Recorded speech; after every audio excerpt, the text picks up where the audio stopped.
Okay, I'm out on a run in Tokyo, and I'm going through what are the top, let's say, 3 stocks that I have right now that are performing the best. Because sometimes there's this thing that happens, right? So we're talking about stocks.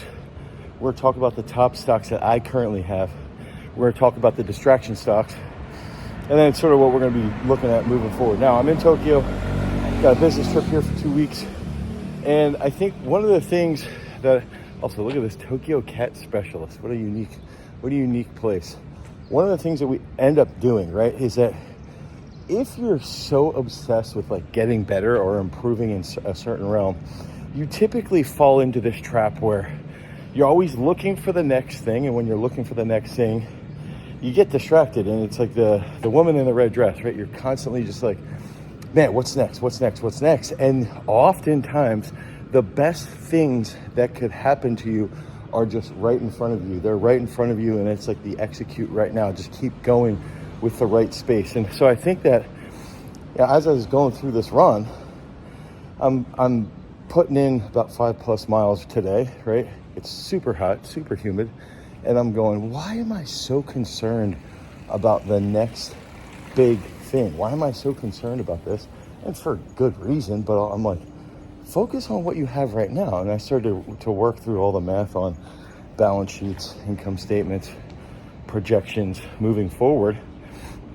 And I'm going like, dude, you're missing like 3 or 4 major stocks that you already own that if you put a little bit more into and you're already bought into it, you already know the PE ratio moving forward. You already know the earnings per share. You already are confident in these. Why are you constantly trying to think about the next big area? And then I immediately started to think through the first one, and that's going to be Google.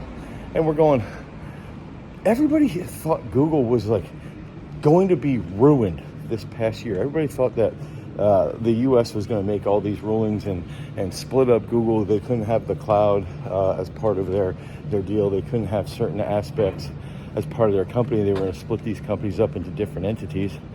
And so what ends up happening, it doesn't go through. And now we're seeing that the stock, well, many of us probably purchased back in April around 180, 175, 190, anywhere between that range, now is up over 220, 225. And so moving forward, you're going, okay, they have YouTube, 3 billion plus users. They've got cloud, okay? I think it's like 2.5 billion users, maybe even more. They've got freaking AdSense. They've got Gemini, which is, I'm pretty sure, already overtaking Copilot. They have all of these different factors rolling in their favor. And if they just keep continuing to grow their revenue at a decent clip, you're going to see this thing freaking like absolutely pop. So that's the first one I started to think through. And I'm like, just put a little bit more in Google. This thing could get to 300 plus. Like, what are you doing? Okay, next thing I started to think through. I'm going, all right. So I've got 3 stocks that I keep thinking about, and I haven't pulled the trigger on any of them. And so the next one that I started to think through is I'm going, okay, Elf was up over, 210 last year? 210? They just acquired Rhode, Justin Bieber's wife's makeup company. And this is in the space where it's outside of AI. It's outside of the tech space. So this is a company that it's already gone up. I think I purchased this for like $59-$60 back in April. It's already doubled plus. So why are you even thinking about getting out of this? This thing could go well over where it went to in 2024. So why not roll with this a little bit more? Why don't you put a little bit more of time into Elf and think through what that's going to look like? Why don't you run some cases on the 2-year PE? Why don't you run some cases on if they can increase their revenue just based off of those improvements? Okay, so it's like the second big one for me was Elf, rolling with Elf and saying, hey, dude, put a little bit more time and effort into this. And then the thing is like we're in a makeup space that really Elf is known for being a much cheaper brand, right? Like anywhere between $15 or below is what you're going to get Elf for. You can go to your local grocery store, and when you go to the grocery store, you'll actually see, like in the makeup section, you'll probably see Elf has a section there. Okay, it's a cheap, it's affordable. Now, with Hailey Bieber's brand coming in, they're in Sephora. Okay, so they're a little bit higher end brand. So you're seeing some of their products are 50, 55, 60 bucks. But even with them, some of their different products are around 30 to 15. And the thing is that we're not going to be seeing a cannibalization of their market. We're looking at e.l.f. is going to be catering more to like older millennials and above. Okay.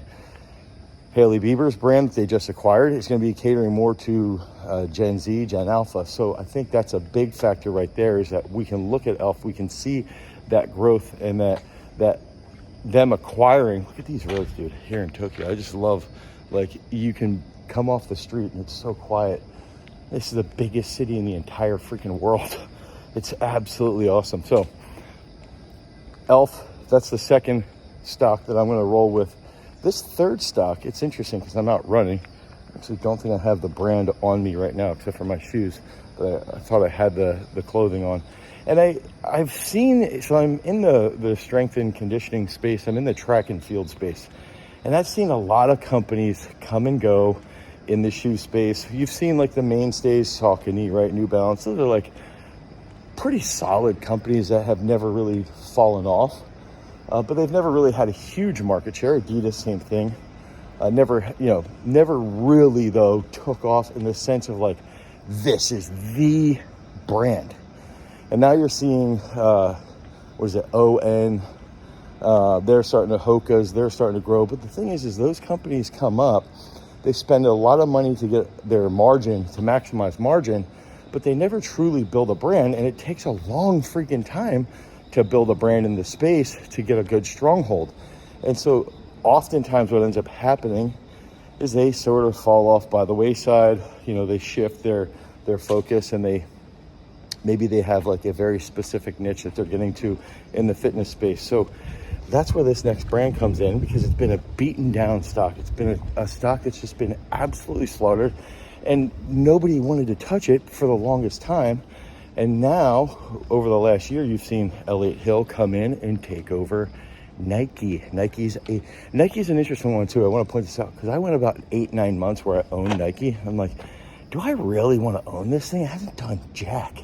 Hasn't moved at all.